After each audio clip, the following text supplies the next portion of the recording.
사장님이 직원들한테 몇 번을 말해야지 직원들이 그걸 갖다가 명확하게 이해하고 실행하는 줄 아세요?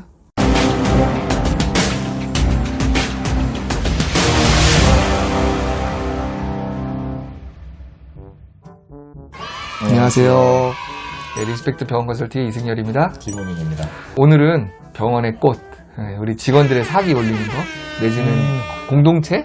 팀워크가 좋아지면 30% 효율이 증가한다는 보고서가 있어요. 우리가 한 팀이다라는 생각이 들면 더 기여할 수 있고, 뭐 서로 이렇게 완급 조절이 가능한 거죠. 왜 사람마다 이렇게 슬럼프도 있고, 어쩔 때는 막 너무 열심히 할 수 있는 에너지가 창출될 때도 있잖아요. 그런 효과가 있다라고 얘기하더라고요. 오늘은 그런 얘기들과 좀 이렇게 잠깐 이야기를 나눠봤으면 좋겠어요. 제가요? 팀워크와 관련된 좋았던 기억. 2분 정도 기억나요. 그분들은 제가 부족한 부분을 채워주셨어요.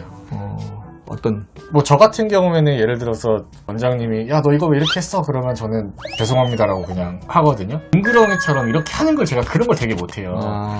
왜 그러세요? 해야 되는데 그렇죠. 그게 필요할 때가 있거든요. 그렇죠. 제가 이거를 잘 못해가지고 승혜 선생님이라고 우리 쌤이 이렇게 해서 이렇게 한 거예요. 우리 쌤이 이랬어요. 막 그런 얘기를 되게 잘 해줬던 선생님이 있었어요. 그럼 원장님한테 이제 카바 쳐주는? 네. CT 좀 찍어. CT 찍는 거 아직도 안 배웠어? 사실 안 배웠거든요. 근데 제가 거기서 안 배웠다고 이야기를 하면은 다른 사람이 혼날 수 있잖아요. 근데 거짓말을 또 못해요. 그러다 보니까 이 사람이 그 전에 제가 가르쳤었는데 제가 한 번 더 알려줄게요. 잊어버렸나 봐요. 이러면서 이렇게 스무스하게 넘어가는 거예요. 똑똑하네. 네, 그래서 제가 되게 고마운 거예요. 이 사람 뭐지? 뭐 이런 느낌? 그리고 뭐 제가 뭔가 진료적으로 사고를 쳤을 때 화 안 내고 기분 하나도 안 나쁘게 요거는 제가 할게요 라고 해서 그렇게 했던 마른 선생님도 계시고 그 두 분이 생각이 납니다. 저는 이제 팀워크라고 생각을 하면 일단은 조직력이라고 생각을 하거든요. 뭐냐면 각자의 역할이 전부가 아니다. 특히 이제 우리 치과 같은 경우에는 이게 진료 과정이 거의 대동소이하잖아요. 접수하고, 그다음에 뭐 진료하거나 아니면 검사하고, 그다음에 이제 원장님 와가지고 뭐 문진이나 뭐 설명하고, 뭐 치료하고, 그다음에 원장님 다시 설명하고, 데스크 나와가지고 설명 한번 듣고, 다음 예약 잡고 수납하고 이제 가시고. 그럼 그다음에 뭐 비포콜, 애프터콜 뭐 이런 거 들어가고. 이 과정 중에서 내가 어느 한 부분만 알고 있는데 내 것만 잘하려고 하고 앞뒤를 생각하지 않는다는 거죠. 이제 이러면 이게 팀워크가 깨지는 거예요. 신입 직원들한테는 이런 일을 시키지를 않으니까 문제가 되지 않는데 경력이 있는 직원들을 설명 없이 투입을 시키면 가끔씩 이런 일이 발생할 때가 있어요. 근데 이제 팀워크가 잘 되는 치과들의 공통점이 뭐냐면 원장님이 이런 거에 대한 관심이랑 통찰이 있어요. 근데 가장 실수를 많이 하는 게 뭐냐면 원장님이 한 번만 말하면 직원들이 다 잘할 거라고 착각을 해요. 근데 일반 기업에서 농담 반 진담 반으로 사장님이 직원들한테 몇 번을 말해야지 직원들이 그걸 갖다가 명확하게 이해하고 실행하는 줄 아세요? 4번? 1000번이란다. 1000번. 자를 것 같은데 저는. 그러니까 그 정도로 쉽지 않은 일이에요. 그나마 이제 치과계는 하는 일이 비슷하기도 하고 말귀를 금방금방 알아들으니까 1000번까지는 안 해도 되는데 오너의 그 지시사항을 직원들이 따르기가 쉬운 게 아니다라는 걸 갖다 원장님들이 인정을 하셔야 되는데 팀워크가 좋은 병원들은 원장님들이 이걸 알기 때문에 2중 3중으로 실수할 수 있는 가능성을 줄여놓는 거예요. 그게 뭐 매뉴얼이 됐던 시스템이 됐던 원장님들 보면 저한테 항상 하는 얘기가 우리 병원은 시스템이 안 돼 있습니다 뭐 이런 얘기를 많이 하거든요. 그 뭐냐면 본인이 조금 전에 말했던 거 있잖아요. 지시하면 다 될 거라고 착각하고 계시는 거야. 그 공통점이. 근데 사실 해보면 안 되거든.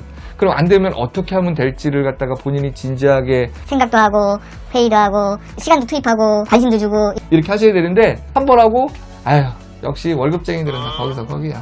아니 일반 직장인은 1000번 말해야 된다니까요. 치과는 1000번 말 안 해도 돼요. 제가 보기에도 한 10번 내외만 말해도 대부분 잘 듣는 것 같아요.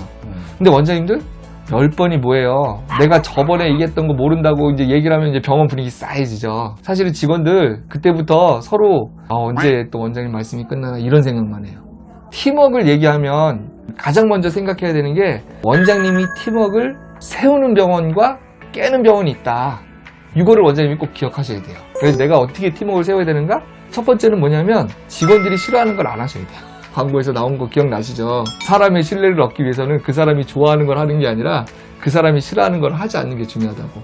원장님이 당장 물어보세요. 내일 아침에 출근하셔가지고 실장님, 혹시 제가 꼭 하지 말았으면 좋겠는 게 뭐 있어요? 물어보시면 예? 원장님 갑자기 왜 물어보세요? 그러면 아니 그냥 궁금해서요. 그러면 한 가지만 말하면 말하실 거예요. 그러면 책상 옆에다 그거 써놓으세요. 그리고 실천해보세요. 실장님이 아마 원장님 그때부터 조금은 더 신뢰할 거예요. 그렇게 한두 가지씩 훈련을 하는 거예요. 왜 그러면 상대가 싫어하는 걸 하지 않은 것만큼 상대를 신뢰를 줄 수 있는 게 별로 많지가 않다고 그러더라고요. 근데 지금 말씀하신 게 공동체 의식이랑 달라요. 조금 좀 벗어났나? 조금 벗어난 것 같아가지고 다시 그럼 이건 치우고. 네.